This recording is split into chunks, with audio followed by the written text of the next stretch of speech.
தமிழக அரசின் இடைக்கால பட்ஜெட் கூட்டத்தொடர் நிறைவடைந்தது. தமிழக சட்டப்பேரவை தேதி குறிப்பிடாமல் ஒத்திவைக்கப்படுவதாக சபாநாயகர் அப்பாவு அறிவித்தார். தமிழக இடைக்கால பட்ஜெட் மீதான இறுதி நாள் விவாதத்தில் உரையாற்றிய முதல்வர் ஸ்டாலின் நிதிநிலை அறிக்கை சிறப்பாக வழங்கப்பட்டுள்ளதாக கூறினார். அடுத்த 2 மாதங்களில் பணியை இன்னும் வேகமாக தொடருவோம் என்றும் அவர் நம்பிக்கை தெரிவித்தார். ஆளுநருக்கும் தனக்கும் தனிப்பட்ட விரோதம் கிடையாது என முதலமைச்சர் ஸ்டாலின் சட்டப்பேரவையில் விளக்கம் அளித்துள்ளார். குறைகளை சொல்லக்கூடியவர்கள் முன்னேற்றத்திற்கு சிறகுகள் கொடுக்கக்கூடியவர்கள் என்றும் அவர் பேசியுள்ளார். தமிழக இடைக்கால பட்ஜெட் மீதான பதிலுரையை அதிமுக சட்டமன்ற உறுப்பினர்கள் புறக்கணித்தனர். அலுவல் நடவடிக்கைகளில் பங்கேற்காமல் அதிமுக புறக்கணித்த நிலையில் பாமகவும் புறக்கணித்தது. சட்டப்பேரவை வளாகத்தில் முதலமைச்சர் மு க ஸ்டாலினை முன்னாள் முதல்வர் ஓ பன்னீர்செல்வம் சந்தித்து பேசினார். இதுவரை கூட்டணி குறித்து அறிவிக்காத OPS முதல்வரை சந்தித்துள்ளது அரசியல் களத்தில் பரபரப்பை கிளப்பியுள்ளது. 5 ஆண்டுகளாக சிறப்பான ஆட்சி கொடுத்ததற்காக முதலமைச்சரை நேரில் சந்தித்து வாழ்த்து தெரிவித்ததாக OPS தெரிவித்துள்ளார். திமுகவே மீண்டும் ஆட்சி அமைக்கும் என்றும் அவர் கூறினார். தை பிறந்தால் வழி பிறக்கும் என சொன்னேன், தற்போது தமிழகத்திற்கே வழி பிறந்துள்ளதாக OPS தெரிவித்தார். திமுக மீது மக்கள் நம்பிக்கை வைத்துள்ளதாகவும் அவர் கூறியுள்ளார். பொதுவான கருத்து இன்றைக்கு இருக்கின்ற அரசியல் சூழ்நிலை, கடந்த 5 ஆண்டு கால ஆட்சியினுடைய நிலை, அவர்கள் இந்த நாட்டுக்கு செய்த சாதனைகள் இவையெல்லாம் மக்களுடைய மனதில் ஆழமாக பதிந்திருக்கிறது. மீண்டும் ஆட்சிக்கு வரக்கூடிய வாய்ப்பு திராவிட முன்னேற்ற கழகத்துக்கு இருக்கிறது. எம்ஜிஆர் ஜெயலலிதா ஆசீர்வாதத்துடன் ஸ்டாலின் மீண்டும் முதல்வராவார் என சட்டப்பேரவையில் OPS ஆதரவு MLA-வான ஐயப்பன் பேசியுள்ளது அரசியல் களத்தில் பரபரப்பை ஏற்படுத்தியுள்ளது. ஐயப்பனின் கருத்தை திமுக உறுப்பினர்கள் மேஜையை தட்டி வரவேற்ற நிலையில் OPS கையெடுத்து கும்பிட்டு நன்றி தெரிவித்தார். வருகின்ற தேர்தலில் மீண்டும் வெற்றி பெற்று தமிழகத்தின் முதல்வராக நமது மாண்புமிகு தலைவர் மு க ஸ்டாலின் அவர்கள் வர வேண்டும் என்று புரட்சி தலைவர் எம்ஜிஆர் ஆசியோடும் புரட்சி தலைவி அம்மா ஆசியோடும் மீண்டும் மீண்டும் வர வேண்டும் என்று இந்த நேரத்தில் நான் அவர்களை வாழ்த்தி எங்கள் அண்ணன் OPS அவர்களின் வாழ்த்துக்களோடு நான் நன்றி கூறி எனது தொகுதி மக்களுக்கு நன்றி கூறி விடைபெறுகிறேன். நன்றி, வணக்கம். சென்னையில் எழும்பூர் ரயில் நிலைய பராமரிப்பு பணிகளால் மின்சார ரயில் சேவைகளில் குளறுபடி ஏற்பட்டுள்ளது. ஆங்காங்கே மின்சார ரயில்கள் நிறுத்தப்பட்டுள்ளதால் தண்டவாளத்தில் இறங்கி பயணிகள் நடந்து செல்கின்றனர். தென்கிழக்கு வங்கக்கடலில் புதிய காற்றழுத்த தாழ்வு பகுதி உருவாக உள்ளதாக வானிலை ஆய்வு மையம் தெரிவித்துள்ளது. குமரி, நெல்லை, தூத்துக்குடி, தென்காசி, விருதுநகர், தேனி ஆகிய மாவட்டங்களில் நாளை இடி மின்னலுடன் பலத்த மழை பெய்யும் என்று எச்சரிக்கை விடுக்கப்பட்டுள்ளது. சென்னையில் ஆபரண தங்கத்தின் விலை சவரனுக்கு 640 ரூபாய் குறைந்துள்ளது. ஒரு சவரன் 1,15,360 ரூபாய்க்கும் கிராம் 14,420 ரூபாய்க்கும் விற்பனையாகிறது. வெள்ளி விலை மாற்றமின்றி 1 கிலோ 2,70,000 ரூபாய்க்கு விற்பனையாகிறது. 1 கிராம் 270 ரூபாய்க்கு விற்பனை செய்யப்படுகிறது. டெல்லியில் குடியரசு துணைத் தலைவர் CP ராதாகிருஷ்ணனுடன் டெக் நிறுவன தலைவர்கள் சந்திப்பு. உலகளாவிய பணிச்சூழலை AI எவ்வாறு மாற்றி அமைக்கிறது என்பது குறித்து தங்கள் கருத்துக்களை பகிர்ந்து கொண்டனர். டெல்லியில் AI உச்சி மாநாடு நடைபெறும் பகுதியில் அரை நிர்வாணத்துடன் இளைஞர் காங்கிரசார் போராட்டத்தில் ஈடுபட்டதால் பரபரப்பு நிலவியது. அமெரிக்காவுடன் பிரதமர் மோடி சமரசம் செய்ததாக குற்றம் சாட்டி பதாகைகளை ஏந்திய போராட்டக்காரர்களை போலீசார் கைது செய்தனர்.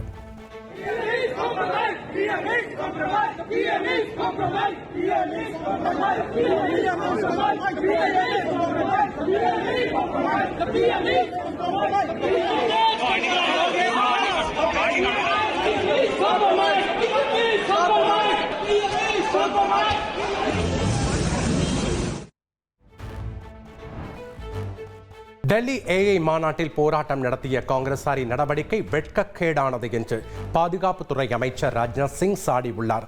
காங்கிரசாரின் நடவடிக்கை இந்தியாவின் பெயரை களங்கப்படுத்தும் செயல் என்றும் அவர் விமர்சித்துள்ளார்.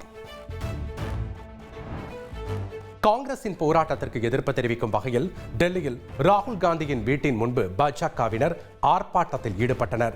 ராகுல் காந்தியின் உருவ பொம்மையை எரித்து போராட்டத்தால் பரபரப்பான சூழல் நிலவியது.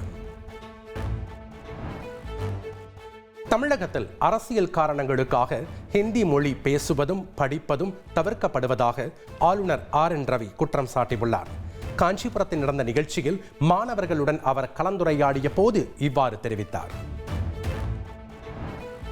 சோசியல் மீடியா அஜெண்டாவை நாம் கட்டமைக்க வேண்டும் என்று சென்னையில் நடைபெற்ற திமுக தகவல் தொழில்நுட்ப அணி நிகழ்ச்சியில் முதலமைச்சர் ஸ்டாலின் பேசினார். தேவைப்படும் போது அட்டாக்கிங் மோடுக்கு செல்ல வேண்டும் என்றும் அவர் அறிவுறுத்தினார். சட்டப்பேரவை தேர்தலில் போட்டியிட திமுக சார்பில் விருப்ப மனு விநியோகம் தொடங்கியது.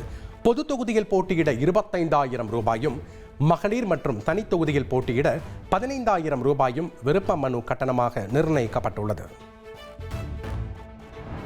1000 விளக்கு சட்டமன்ற தொகுதியில் முதலமைச்சர் ஸ்டாலின் போட்டியிட விருப்பம் தெரிவித்து சென்னை மேற்கு திமுக மாவட்ட செயலாளர் சிற்றரசு விருப்ப மனு கொடுத்துள்ளார். துணை முதல்வர் உதயநிதி ஸ்டாலின் மீண்டும் சேப்பாக்கம் திருவல்லிக்கேணி தொகுதியில் போட்டியிடவும் விருப்ப மனு அளிக்கப்பட்டுள்ளது. மக்கள் நீதி மய்யம் தலைவர் கமல்ஹாசன் ஏற்பாட்டில் மதுரையில் திமுக கூட்டணி கட்சி தலைவர்கள் நாளை ஒன்று கூடுகின்றனர். முதலமைச்சர் ஸ்டாலின், செல்வ பெருந்தகை, வைகோ, திருமாவளவன், சண்முகம், வீரபாண்டியன் உள்ளிட்டோர் பங்கேற்க உள்ளனர். திமுகவுடன் கூட்டணி பேச்சுவார்த்தையை காங்கிரஸ் தொடங்கியுள்ளது. தமிழக காங்கிரஸ் தலைவர் செல்வ பெருந்தகை தெரிவித்துள்ளார். அமைச்சர் KN நேரு நிர்வகிக்கும் நகராட்சி நிர்வாகத்துறை பணி நியமனத்தில் முறைகேடு நடந்ததாக புகார். KN நேரு மீது வழக்கு பதிவு செய்ய லஞ்ச ஒழிப்புத்துறைக்கு சென்னை உயர்நீதிமன்றம் உத்தரவிட்டுள்ளது. அமைச்சர் KN நேருவுக்கு எதிரான வழக்கை சட்ட ரீதியாக சந்திப்போம் என திமுக அமைப்பு செயலாளர் RS பாரதி தெரிவித்துள்ளார். தாங்கள் எந்த தவறும் செய்யவில்லை என்று அமைச்சர் KN நேரு கூறியுள்ளார். மாம்பழம் சின்னம் தொடர்பாக பாமக நிறுவனர் ராமதாஸ் தாக்கல் செய்த மனுவை தள்ளுபடி செய்து சென்னை உயர்நீதிமன்றம் உத்தரவிட்டுள்ளது. உரிமையியல் நீதிமன்ற உத்தரவின் அடிப்படையில் தேர்தல் ஆணையத்தை அணுகலாம் என்றும் ராமதாஸ் தரப்புக்கு அறிவுறுத்தப்பட்டுள்ளது. மாம்பழம் சின்னம் தொடர்பான வழக்கை விசாரித்த உயர்நீதிமன்ற தலைமை நீதிபதி அமர்வு தந்தை சொல்லை மகன் கேட்பதில்லையா என ராமதாஸ் தரப்புக்கு கேள்வி எழுப்பியது. இதற்கு தன்னுடைய சொல்லை மகன் கேட்பதில்லை என ராமதாஸ் பதிலளித்துள்ளார். மார்ச் 1ஆம் தேதி ஒவ்வொரு தொகுதியிலும் செயல் வீரர்கள் ஆலோசனை கூட்டத்தை நடத்த வேண்டும் என தவேக மாவட்ட செயலாளர்களுக்கு விஜய் உத்தரவிட்டுள்ளார். தேர்தல் பணிகளில் தீவிரம் காட்டவும் அவர் அறிவுறுத்தியுள்ளார். கரூர் சம்பவத்தில் CBI விசாரணை மூலம் தவேகாவுக்கு பாஜக அழுத்தம் கொடுப்பதாக அருண்ராஜ் குற்றம் சாட்டியுள்ளார். அழுத்தத்திற்கு அடங்க மாட்டோம் என்றும் அவர் திட்டவட்டமாக கூறியுள்ளார். ஈரோடு, கோவை மாவட்ட சட்டமன்ற தொகுதிகளில் போட்டியிடும் வேட்பாளர்களை நாம் தமிழர் கட்சி அறிவித்துள்ளது. திருச்சியில் நாளை நடைபெறும் நாம் தமிழர் கட்சி மாநாட்டில் 234 வேட்பாளர்களையும் சீமான் அறிமுகப்படுத்துகிறார். சென்னை மாநகராட்சியில் கொசு பாதிப்பை தடுக்க 3 வட்டார பூச்சியியல் வல்லுநர்களை நியமிக்க சென்னை மாநகராட்சி கூட்டத்தில் தீர்மானம். அதேபோல் கடற்கரை சவாரி குதிரைகளுக்கு உரிமம் பெற வேண்டும் எனவும் தீர்மானம் நிறைவேற்றப்பட்டுள்ளது. பொது மயானத்தை ஒடுக்கப்பட்ட சமூக மக்கள் பயன்படுத்த அனுமதி மறுப்பது தீண்டாமைக்கு சமம் என்று சென்னை உயர்நீதிமன்றம் கருத்து தெரிவித்துள்ளது. வாழும் போது கண்ணியத்துடன் வாழ உரிமை உள்ளது போல இறந்தவர்களுக்கு கண்ணியத்துடன் இறுதிச் சடங்கு செய்வதும் உரிமை என்று நீதிமன்றம் கூறியுள்ளது. மனைவியை ஒரு முறை அறைந்ததை கொடுமைப்படுத்தியதாக கருத முடியாது என குஜராத் உயர்நீதிமன்றம் கருத்து தெரிவித்துள்ளது. கணவரிடம் சொல்லாமல் பிறந்த வீட்டில் தங்கிய மனைவியை அறைந்து கொடுமைப்படுத்தியதாக தொடரப்பட்ட வழக்கில் இந்த கருத்து கூறப்பட்டுள்ளது. செங்கல்பட்டு மாவட்டம் மதுராந்தகத்தில் சக மாணவர்கள் கேலி செய்ததால் அரசு பள்ளியின் முதல் மாடியில் இருந்து குதித்த மாணவி படுகாயம். வகுப்பறையில் காணாமல் போன செல்போனை மாணவி எடுத்ததாக சக மாணவர்கள் குற்றம் சாட்டிய நிலையில் விபரீதம்.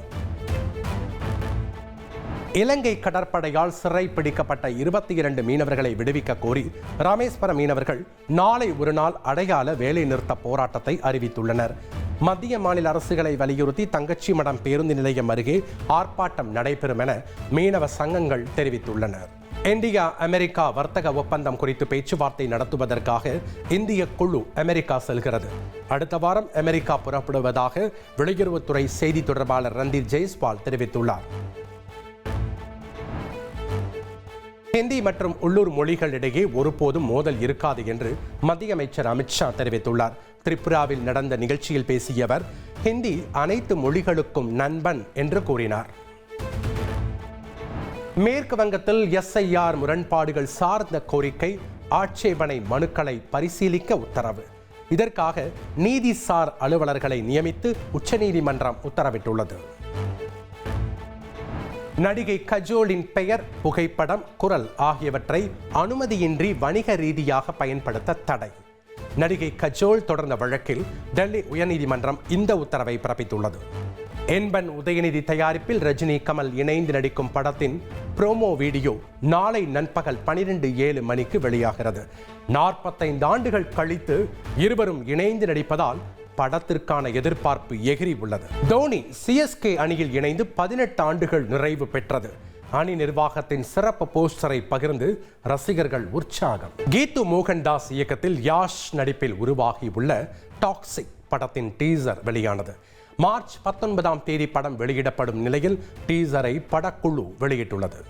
T20 உலகக்கோப்பை தொடரின் கடைசி லீக் சுற்று போட்டியில் ஆஸ்திரேலியா மற்றும் ஓமன் அணிகள் மோதல்.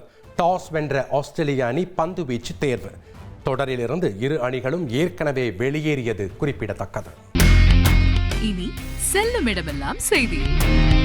தந்தி டிவியின் வாட்ஸ்அப் சேனலை ஃபாலோ பண்ணினா செல்ல இருக்கும் இடமெல்லாம் செய்தி. இதோ QR கோட் இப்பவே ஸ்கேன் பண்ணுங்க, ஃபாலோ பண்ணுங்க.